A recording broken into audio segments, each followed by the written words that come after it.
happen for myself and my family. How's it going, everybody, and welcome back to Modify Your Life podcast, where I'm your host, Anthony Lopez, also known as Heavy to Modified. And here on Modify Your Life, we talk about modifying life mentally, physically, emotionally, financially, and spiritually. And for those of you that are going to love this podcast, just like right now, just share right now. Just go ahead and subscribe right now. Immediately, bro. Immediately. We have a guest today, all right? So this guy's not cheap. If you don't know who he is, Mr. You can just transfer over right now because this screen right here, it hates us today. Literally, I'm telling you, we need to figure out a better way to do this because I use my phone, but then it disappears. I don't know why it does that, but it does. And at the end of the day, we're good right now. Anyways, what's up, Mr. Sanchez? Yo, what up, bro? Who are you? Some people don't know who you are. Can you believe that? Hey, it happens. Such a big part of my story. Your platform's elevated so much in the past 3 years that when we were together all the time, before your business exploded, before your weight loss went sensational. Sensational. I thought that was the most appropriate word. Thank you. Worldwide. We've been doing our own thing, running our own businesses, doing our own thing. And we've been together on the, I don't want to say on the back end. That sounds weird. Yeah. We've been doing our own things. So your audience has evolved a lot. So who am I? I'm Daniel Sanchez. I own Premium Auto Styling. Initially, when I met AJ, Heavy to Modified, he was a filmer for me. And now he is his own man doing his own thing with his own podcast. And I get to be a guest. Bro. So I feel honored, bro. We own a podcast studio. Well, we don't own a podcast studio. Some girls that we know in the podcast studio, right? Yeah. And, this is it. And at the end of the day, when I want to announce yourselves, because not everyone, you're right, 100%, my following has evolved, but there is a solid army behind my following that is premium. Yeah. Right? Because people have been following me from Premium Auto Styling. Yeah. And they've watched me evolve into my heaviest, and they've watched me evolve into who I am today. I think a lot of people always ask this question, like, what happened to Daniel? What happened to Daniel?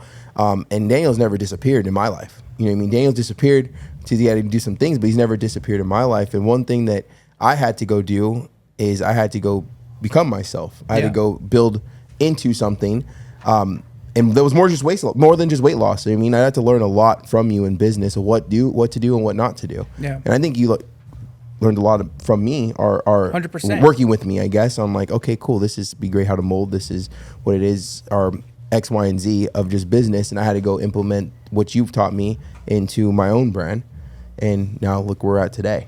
Modifying our lives. Modifying our life on Modify Life podcast. I think that's what makes this podcast so important, is the fact that it could be around weight loss, but it could be around so many other things. And not only did you modify your life from a weight loss perspective, you've also done it from a mindset. And I think that's the most thing that I'm most intrigued by you, is like how you've evolved so far, not only physically but also mentally. I think we had to. Yeah. We there was no one or another, because the Jefe you knew when I started working with you, I worked hard for an obese person. Does that make sense? I worked hard for a lazy person, right? Because I was lazy in a lot of aspects, because if I was overeating, I wasn't exercising, I wasn't being healthy, then I had to be lazy. There has to be some type of laziness in there, right? And now, as I lost weight and I've realized that I'm worth more, and my self-confidence went up, I've accomplished a lot more. And I feel like it goes hand in hand of, like, before I felt really uncomfortable in big rooms with you, right? Because I felt like, I shouldn't be there. I felt like everyone was staring at me because of my weight, and no one ever had respect for me. Let's be honest. You had respect for me, but no one really respects an overweight person. And who actually clarified that is Chris. Yeah. I remember what he said. I remember your question to him. Yeah. And he was like super direct, and he was just like, I didn't really pay attention to you. Yeah. And I didn't, but I don't realize it. I didn't realize it then. You probably felt it, because you were actually in the room feeling like, oh shit, no one's looking at me. No one's actually talking to me. I didn't realize it. Yeah, because I was your boy. Yeah. I came in with you, and that's when you got mad love for someone, when you look at someone like a brother, which we turned into family. You know what I mean? Is like, you don't see that side. Just like I didn't see Francine's worst version. She didn't see that in me. But now we look back, we're like, oh damn. And then you probably look back at some of our photos. I always send you random photos of me, and you were like, you have to be like, oh damn, I didn't notice that now. Now I do. I'm like, damn. Yeah, I know. Who's that? Damn, that ain't my friend. He ain't my friend. It does not look like that, but again, like, I think to really set the tone for what we're here to talk about is like the evolution of the mindset. Yeah. The modifying of the mindset that we both had over the past couple of years, where we've had to really, even get uncomfortable or get comfortable having uncomfortable conversations even with each other. Oh man, I think that's a great direction to take this podcast to, because I personally feel, right, and there's people that will disagree, and that's fine. But I personally feel we live in a soft generation to where I 100% agree with you. Our conversations would probably broken friendships. Yeah. Like I feel like we might. I feel like if you were weak in the brain, right? Not weak person, but weak in the brain. Like you don't like any type of pushback. You're scared of some type of criticism. If you can't stand up for yourself, I feel like some of our conversations that me and you've had with each other, I feel like they would have broken. It would have broken a normal friendship. To provide like context for people listening, you know, uncomfortable conversations are going to be the most forward progress conversations if they're truly like listened to and they come from good intentions. So with that being said, like we can kind of go back to a conversation you and I had recently, and I like to make things very like aggressive right off the bat. I like to kind of come out swinging. If I'm going to really push something to somebody I care about, I'm like, Hefe, you're fucking up my business. Yeah. And exactly. I said that to you. Yeah. You know what I mean? And even now it's like a punch to the gut. Punch you in your face. You know what I mean? But initially when I told him that, he was like, what do you mean? And I remember seeing the look on your face, but it's like, if I'm going to get your attention, I'm going to get your attention, factor. You know, and we're going to talk about it. And then, you know, obviously we scale back from there, but I came out, punched him in the gut to get his attention. Almost punched him. You know, but what did that revolve around? We keep saying it as a joke, but there was like something that's an important lesson to be learned. Well, I mean, I don't know everything, right? And I'm not going to, now one thing I will say, and maybe you will attest this too, and with your own self. Don't be calling me out this whole damn podcast. I'm gonna call you out. You call me back. We're gonna turn into an argument. It's gonna turn into an argument. I feel like old Hefe couldn't take any criticism, and it couldn't accept that I'm not perfect. Yeah. And like now, when you said that, now of course I came back like, whoa, hold on, and like I had my say, you had your say, and we found the medium, the happy medium. But I knew what you were saying wasn't like an attack. It was like hey, this is what I said, and this is why I said it. And I feel like when you're not complete, or when you're very sensitive to life, that you can't take any criticism. Like everything's against you. Like someone would have been like, oh, my best friend said this. He doesn't like me. He's changed and blah, blah, blah. And that's it. We're not friends. Like when I was just like, wait, hold on. What do you mean by that? Yeah. And okay, this is what you mean by that. And I think that comes with maturity. I think it comes with understanding that you're not the shit in every single circle. Yeah. Like, you know what I mean? Yeah. No, man. I mean, like I told you, I kind of want to come out aggressive swinging, but I'm always willing to like back what I said and then guide the conversation to where it needed to be from the beginning. But to get someone like you, your attention, you kind of got to do it like that, you know? Sure. And it was a very productive conversation for both of us. And I think it shifted the dynamic of everything that we do in business, because we're doing a lot together, you know? So I felt it was very appropriate to like say, hey bro, like this is what I'm thinking. Here's why. Here's what I'm encouraging you to do to shift your mindset a little bit. Mm-hmm. And again, that's what this podcast is about, is modifying in some shape or form. And in business, I think that there was some modifying for both of us that we needed to do. Yeah. And it was having a tough conversation where I brought up a certain topic, we went through it, and then I think now you kind of see where I'm coming from. And it revolved around playing nice. Yeah. So we say it like a joke, but what I was trying to encourage you to do was, hey, you know, there's going to be situations where we're in rooms with people where we have to truly understand who they are as a person aside from business in order to get what we want or need or the resources, you know. So sometimes, you know, if you're not thinking about those things, it's easy to kind of just come in on attack mode, say what you need to say, and then walk out and then bounce out, you know. Drop the mic. You know, and drop them. It's a mic drop and it's a walk out. And then, you know, then we're kind of screwed out of what the initial reason, the end goal, the whole reason why we're all together, the intent. So I wanted you to kind of shift your mind in that, you know, in that this setting. Yeah. And you did. And I think now you see exactly why. Well, you know what I realized after that, because when you say something like I take it serious, there's only a couple people and I'm not saying that don't think anyone has value to me, but when, you know, we have a certain bond, like me and, you know, we just have really close bond. So if you say something, it's not like oh, this is you should. It's more of like a bro, do this. Yeah. Right. And vice versa. And I know you respect my word like I respect yours. So what I took from that is that you could still win by biting your tongue. Yeah. Right. And I've learned that, and I actually took that in my coaching, because there's times where like clients will leave my program and they'll get disrespectful because I know what it is. They're mad at their self. Yeah. And they're making me feel like the problem when I couldn't done anything more for them other than do the work for them. And then I would have like this back and forth texting, and after that conversation, I'm like, play nice. I'm sorry you feel that way. Yeah. X, Y, and Z, here are the things that I've done for you. Maybe I could did better. And it just kind of falls into extreme ownership. And then, you could win by biting your tongue. And I kind of took the book that I read, and I took our conversation. And I have been working on over the last couple of months between my not only just my business, but like with friends and family and in my relationship. And it's actually been working a lot. Yeah. It's actually works out a lot better because I don't get stressed out and pissed off because my fuse is very, very short. Yeah. But also too allows me to feel like I still won because like in their head, like, oh, they think they won, but in my head, I actually controlled that situation. So in the weird manipulative way, less is more to control the situation. But not only that is it kind of gives you the ability to scale back, look at it from a different perspective, and then you guys, can let things pan out. And then ultimately, I like to believe that you and I are usually always right. That might be the narcissist in me. Yeah. I don't know. I like to believe I'm right until I'm proven wrong. Exactly. But I will fucking fight tooth to nail to like, this is my case and this is why. But sometimes Francine's like, you're doing it again. I'm like, okay, I'll shut up. Yeah. But what I think it is like, look what you do every single day. People look up to you. Look what I do every single day. People look. So I think we have to like separate us being a coach or a business coach or a business owner into like us still being human and understanding that like I'm not the shit. I built a name. You built a name, but you're not the shit in every single room. Yeah. Well, right? I also think that the reason why we've built anything is because we've been able to keep an open mind.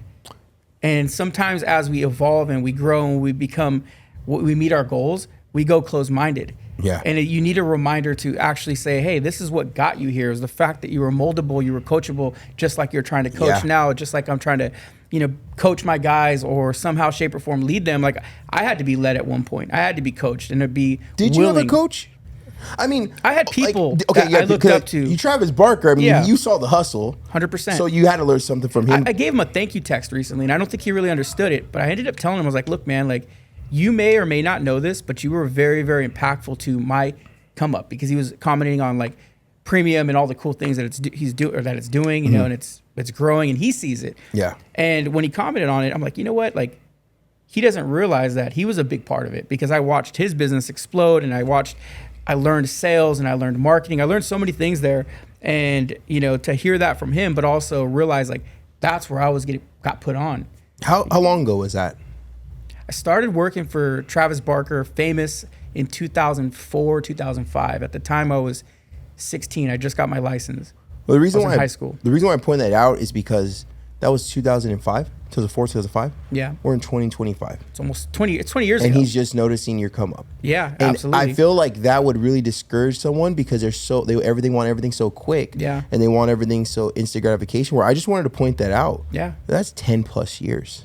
Is it 20? 20. No, that's 20 plus 20 years. Sorry. Dyslexic as hell. 20 Trips plus me years. out, but yeah, it's 20 years. Look where we're at. Look what you've accomplished. And you have, you were coached by Travis, which is still the king in the game. Yeah. And I got coached by the king in the game in rapping. Now, I don't rap. I mean, I'm pretty sure everyone would have thought that I would own some type of rap shop because how close we got. But I always knew I would. I didn't want to rap cars. Yeah. I want to own something to do with car modification just with my boy, but it's never been in my goal to rap a car. I've always made that very clear. I'm not trying to be a manager. Yeah. I just want to be your bulldog. I want to be your right-hand man, but I ain't trying to run no rap shop. But I took everything that I've watched you build, watched you learn. I've even got to see sometimes where we couldn't even get hotel rooms until X amount of, until a couple hours later because something didn't go through. So we didn't have money. And we'd have no money. And at the end of the day, I've watched what you built. So even as, Travis Barker got to coach you and he didn't know that, I'm pretty sure you knew you're coaching me in a way, but maybe to not what extent. But like you poured into me to where now I've had the confidence to build this up, and you had faith in me when no one really had faith in me when I first went to premium, bro. Like we've had incidents where people sent you photos of me saying like this is the guy you hired, and look where we're today, So it's like I say that for this when you probably started working with Travis, you didn't start off as his right hand man. No. You started from the bottom. When I started filming for you, I was not your main camera guy, but I stuck around. You stuck around, and I feel like people won't see the value in there because they're gonna get mad that they're not making or getting paid what they should get paid, or they're not getting looked at the respect they should be looked at. But it's earned, and then when you stay long enough, you actually there's no price that you could have paid me every single week for filming for you that could replicate the knowledge I've learned and what I've taken from being by your side to help run my businesses and learning about scaling it. Even to like now you're putting me in crazy rooms. Just the other day you put me in a room with some of the biggest freaking app designers ever. Yeah. Like I would have never did that if we stopped being friends. Yeah. No, I think, the delayed gratification that we talk about all the time. There's another element to it that I think you already know and realize, but I want to highlight it, is when you've been coached or you've been put on in some shape or form by somebody and you've really learned the roadmap or picked up some of the key techniques to do whatever it is to achieve the goals that you're after, whether it be in fitness or in business, naturally we start to take those things in and want to do the same for others, because you start to see things in people that you want to extract out of them. And not all the time will they do or see that, So there was a time where I was looking at you where I was like, he's way more value than he knows, and I'm going to try to push and pull and try to extract certain things out of you. And you did a hell of a some job people are willing to play the game and some people aren't. Some people look at you and they're like, bro, like, I don't want to do that for you. Why would I do that? To cut you off real quick, I did feel that way. Of course you did. There's been days where I wanted to fucking punch your lights out, bro. Like, just to be real. But I felt like Francine didn't understand it. Some of my family didn't understand it. Like, why are you working on a holiday when no one's there, right? But I just felt like it was right. And I'm not sure if I had something to prove or if I just had in my gut feeling that it was going to lead to something. Can I flip it to you? Because I believe there's another part of it is they don't know the relationship or the conversations we were having leading up to those situations or moments, right? True. So what that does is maybe you had a good leader. Yeah. Maybe that. Or you sold me on a good story. Or I sold you on a good story, but that's being a leader, is being able to convince people to be in alignment with your goals. Yeah. And as a business owner, as an entrepreneur, you do need that. You have to have people that believe in your vision and are also willing to put in the legwork, because being a business owner, and I know you see this now, is there are so many things that need to be achieved that no matter what, we're not going to be able to do it alone. No. We need a team. We need to build people up to want to be willing to pour into you, so you have to be a leader. I'm learning that, and I'm learning that with my editor, Jay, because there's a couple things I wanted to like say something like, wait, play nice, right? Like we're both learning. Wait, hold on. Okay, she called you out. That made you feel like an asshole, but wait, she called you out because you opened up the door to let her know like she's just worrying about doing her job. So she's caring about my post and my vlogs and my this. So why am I getting mad because she told me the truth? There's a couple times I've had to check myself, right? The play nice conversation comes in my head. Yeah. But at the end of the day, you're 100% right. Like a leader is going to be able to sell their vision, right? And I think that's kind of step one. Well, first step one is you have to sell your own vision to yourself. Yeah. Right? Because I had you guys swear like I had faith in myself. You guys act like I was confident outside. I was not. I'm a nervous guy. Like you guys think that I am like this extrovert. I am a very nervous person because at the end of the day, any attention I ever got my whole entire life is because I was fat. I've never got attention. Like, so when people come up to me and talk to me, bro, I get nervous. You know what I mean? So I'm just starting to step outside the shell, but this, like, even the group Zoom calls, be like, you do so good, bro. Bro, I'm sweating sometimes, right? But I love the attention. I love that I could get the proper attention now, but it's still something that I have to catch up to. So when I had like those frustrating conversations with you, or you called me out, like, bro, that was not easy for me. Like it was, and on top of I was spoiled. Right, I was spoiled for my family, so like there's a lot of learning that like people don't really see behind the end. They just see like me and you driving around in McLarens and Lamborghinis. I don't own any of them, but I'm just saying though, is like, we're just blessed to have the right people. But they just see that and they're like, oh well, they just stay best friends because of X, Y, and Z. But they don't see like those tough conversations we've had to have, like and like people don't know. Like I call you before anything. I called you when I bought my truck. I called you when I got the jet. Did I call for the jet ski? I think I told you. I think I did. I was like, yeah, I'm not asking for advice. I'm like, no, I'm got a jet ski. I was like, hey, is the bank account cool? And you're like, yeah, I'm good. Good. We're good Talk to my accountant. I'm straight. I'm like, all right, bro. Enjoy it. Yeah. And people don't understand. They don't see that stuff. But I feel like this is stuff we need to talk about. Like, if you want a real friend, if you want a real relationship with anyone, like, you have to be able to be honest and take advice and give advice. Like, you called me overweight in Del Taco. Yeah. But you didn't say it that way. No, of course not. But it was out of love. It was with intentions of directing you to something new, hoping that you would, knowing that you could do it. Because I always knew from the beginning, like I promise you that I always knew something was going to be achieved by you. I didn't know what it was, but I knew something great was going to be achieved. And then, I just remember watching everything roll out from a friend's perspective, where I was like, Red Bull Bro, it was magazine, crazy. you know, in the magazine and the photo, and like I love seeing it, bro. I got your magazine. Thank you. I have your magazine. And then you have, you know, Andy Frisella, and then you had Steve Harvey, all of these things, and I'm just like, dude, you would call me and you'd tell me, and I'd be like, well, I expected it. I'm so happy for you, but I expected it because I saw it early on. I'm like, dude, if you do what you say you're gonna do, which I know you can, and you likely will, it's going to be astronomical for you. Bro, I remember the success is going to be crazy. That's going to follow it. I remember we were moving your stuff, A&D Moving Services. Yeah. And Story you for called another me. Yeah, stories. But you called me like, bro, did you check your Instagram? I was like, no. And she's like, bro, check your Instagram. You hang up on me. What the fuck did I hang up for? No, you're like, I'm gonna stay on the phone to check it. I get on, I'm driving a big ass U-Haul. Yeah. Right down Irvine. And I look and ESPN posted me. Yep. And you were just like, I told you, people are gonna see it. I was in shock. And that thing's like 100,000, a million, 3 million, 8 million. And then followers start coming in. The followers were just going crazy that night. I think I get like 80K in that one day. That's the most I've ever gained in one day. Yeah. I've had some pretty crazy content. And it was like, so you're like, bro, I seen all this. We know you're gonna get. I'm like, in my head, I'm like, bro, what do you see? Like, what do you drink that you see this? Because I was like, it's just the beginning. And to it was. Me, was I wrong? Honestly, no. It turned into this, a lot more of that. Like, and I know we're talking about like, you know, social media and the likes, but it's more of just like having the right people in your circle that will pour into you, but they believe in you. Because like, bro, I didn't want to. Remember, I didn't want to post this. You told me to do it. Frankie told me to do it, and you guys are two people that I hold really close to my heart. But I didn't want people. I mean, I know they knew I was fat. But I didn't want people to know that I was fat. If that makes sense. I want to be Jefe with a Camaro. You didn't want people to know that it was hard to fucking fly in a plane. Yeah, exactly. It was hard to get on rides at Disneyland. 650 pounds. Like, that's a crazy number. When I seen that number, bro, I could have passed out or had a heart attack.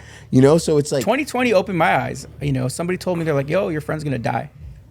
I Yeah, told you, that's we've a talked crazy about this story before, yeah. but I hold that story close to my heart because it came from somebody that I love and also respect, and also know that he's like me, very aggressive with what he would say. He's going to get my attention. He's like, yo, your friend's going to die. Like I said, you're fucking up my business.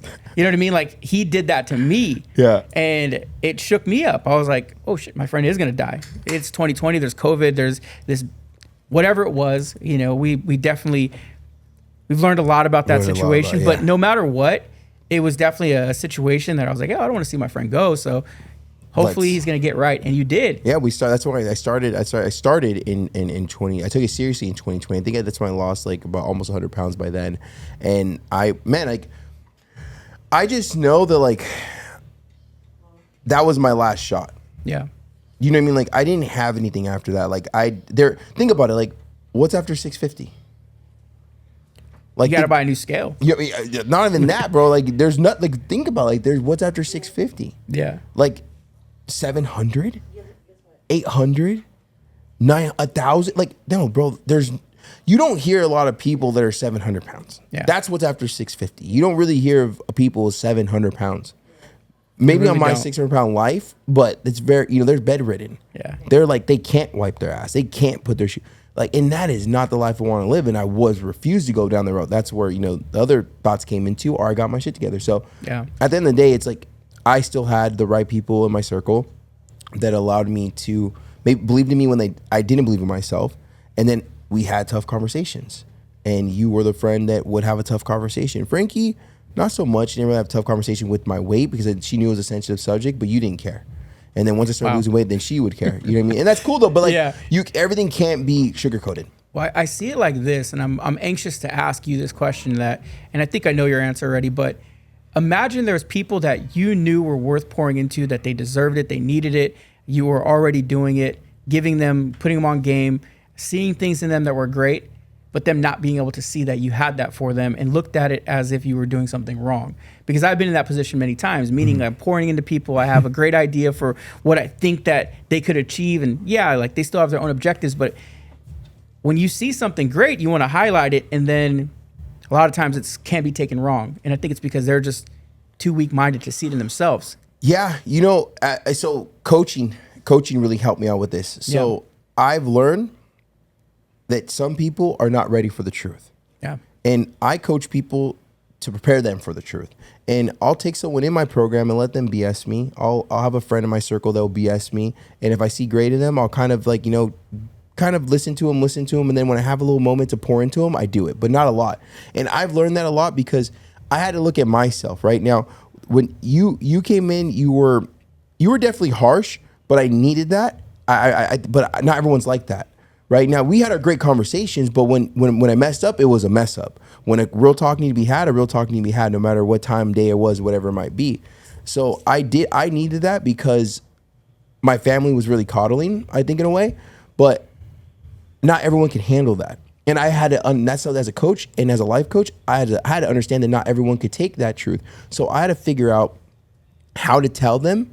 It's not what you say, it's how you say. Yeah. So I can simply say, Daniel, you know what? I got you on this podcast here because I noticed you're getting fat as hell. You're breathing heavy. You look sloppy. And we got to get this shit together. Yeah. Or I can be like, yo, man, you're my best friend. I want to offer, I want to go to the gym with you for the next 6 months. Let's work on a transformation together. Because trying to tell me something? No. I mean, hey, we can't work for 6 months though.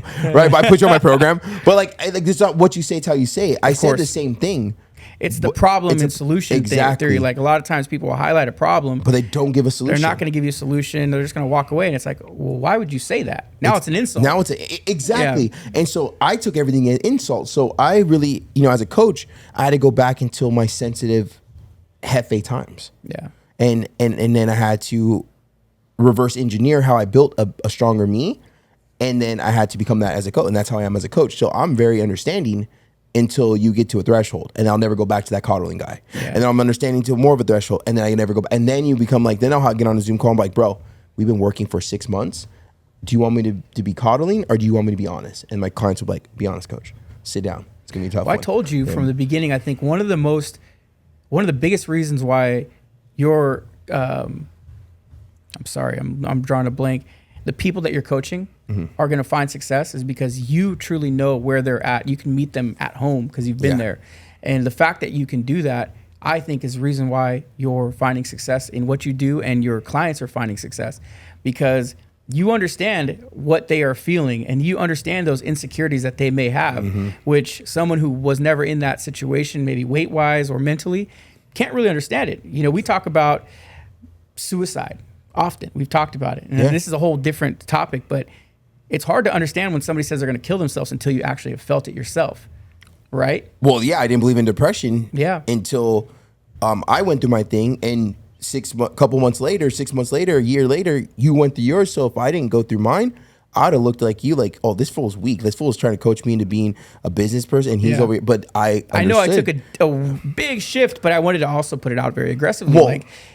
That's where we both were, and we would have never knew how to meet each other where we needed had we not felt it. So going back to you and being a coach, like, you get to be on so many levels, so much more to these people because you've been there and walked every single. I mean, I think I safe to say from weight loss and overcoming a lot of mental battles, I think I've hit a lot. I've hit some crazy stuff, like, and it's so crazy. My mom and my brother always say this, like, what was God thinking when they gave you that story, that part of your chapter where your dad was murdered, right? Because think about that. That's not normal, bro. Like, that is not a normal conversation. When I called you, you didn't say shit for like a minute. Yeah, I was shocked. Because that's not something you're used to hearing. And that shit was on the news, and it was a whole big thing. And in that time, I was really in that time of like self-development and breathing exercises, and like, I know there's something, and I'm also religious too. And I know there's always something happens for a reason. And people thought I was crazy. And Francine, I mean, I took it hard, but I didn't take it hard till like after the last final court date, right? It's when everything hit the fan and I broke down and all that. But it's more of like, even though I broke down and I went through what I went through then the whole entire time, things happen for a reason. And like, think about it. Like, I have the ability to tell someone, like, you're struggling through this and it's hard for you to show up for yourself. And I just want to share as your coach, like, I showed up for myself and my clients 24 hours later after my dad was murdered. Yeah. And like, that's my mom and dad. Like, why would God give you that part of that chapter in your life? But at the end of the day, I could have handled it. I handled it. Yeah. I made it through that battle. Some people don't make it through that battle. Some people are going to, father or mother or someone will be took it abruptly and maybe never get over it. Maybe let it happens often. Way too often. They go into a depression, they go suicidal, they drugs, alcohol, whatever it is. That's part of my story about who Anthony Lopez is, and I overcame it. I won that battle. It was hard. It was hard, but at the end of the day, that's part of my story. So, you know, being a good coach, being a good business coach, being a good life coach is overcoming obstacles and reverse engineering how you overcame it and teaching it to other people. Yeah, man. Right. And I agree 100%. I feel like a lot of what we go through, and if you go from a biblical standpoint, you know, you mentioned religion. I think that God puts you in these situations for a reason. You know, I've found even my own personal situations way outside of business being impactful to people that are going through certain things now where I'm like, wow, I understand it and I can help you. And I've had conversations with people recently where I'm like, dang, as bad as that was, things that I've experienced and went through, this actually feels good because I can sit here and tell this man things are going to be okay. Yeah. You know what I mean? And here's what my life looked like, you know, and I can meet him in that place and then I can guide him through it, exactly what I went through, you know, and everybody's story is going to be different, but, you know, there's light at the end of the tunnel. I think everyone's story is the same. I think everyone has a story. I agree. And it contradicts what I just said. But what I've found is we all go through the same things in different ways. Yeah, there you go. Because, like, think about it. My rock bottom was 650 pounds, suicidal and depressed. Your rock bottom was not overweight, but your rock bottom was your rock bottom. Yeah. But and someone's death of their dog could be equivalent to the death of my grandpa. But that's why I said, like, everyone has their story. Everyone has to come over something. Now, mine is not better because I was 650 pounds. I don't have more of a story because I'm 650 pounds. Just like you don't have more of a story of what you overcame or vice versa. It's like at your definition of rock bottom, we all feel the same. Yeah. When you are at a lowest point of your life, I feel the same as you and you feel the same as me. And when you're at dealing with the death of a dog, a family member, a brother, whatever it is, that's still all the same emotion, but it's like how you handle it. And like that's where the story changes. Yeah. Right. Because people will literally let someone a situation in their life just destroy them. Something or someone. So you were right. Very true. Yeah, man, I agree with that. And I do think that I've never really put that into context like you did right now. And I think that's very impactful that everybody's rock bottom, it's the same. It doesn't matter the situation. Rock bottom is rock bottom.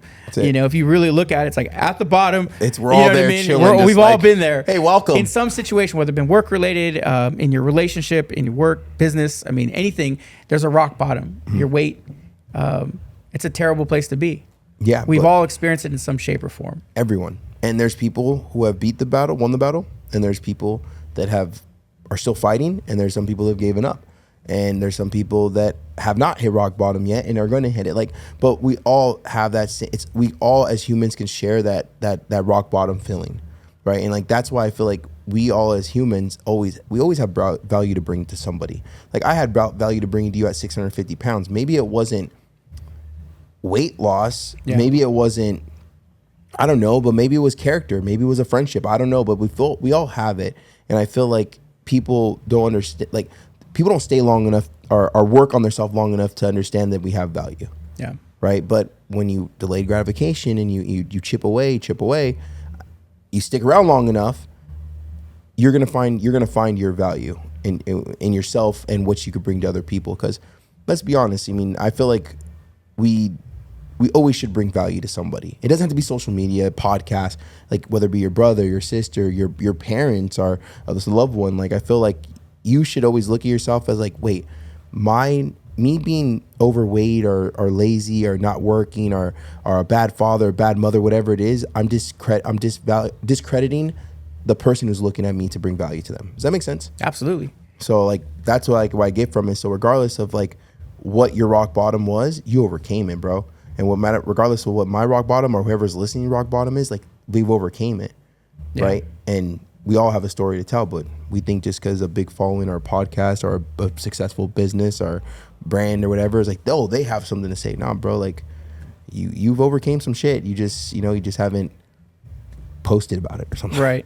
Well, I mean, it kind of puts in perspective for people watching that you might see something online, your social media following, the brand of the businesses that I'm building, and think like, oh, wow, like they got it handed to them, or it was easy for them, or they look good and they're smiling and they're happy. But the truth is, like, no matter entrepreneur, successful in the fitness space, influencer, we all got our trials and tribulations that we deal with. So the relatability on so many levels, even with somebody who's maybe not even partaking in the same things as you, we can be of value to each other. 100%. And I think that's why, like, we have the ability, me and you, and we also encourage others to be coached, to be led, to listen, to have real intellectual conversations that can lead to growth.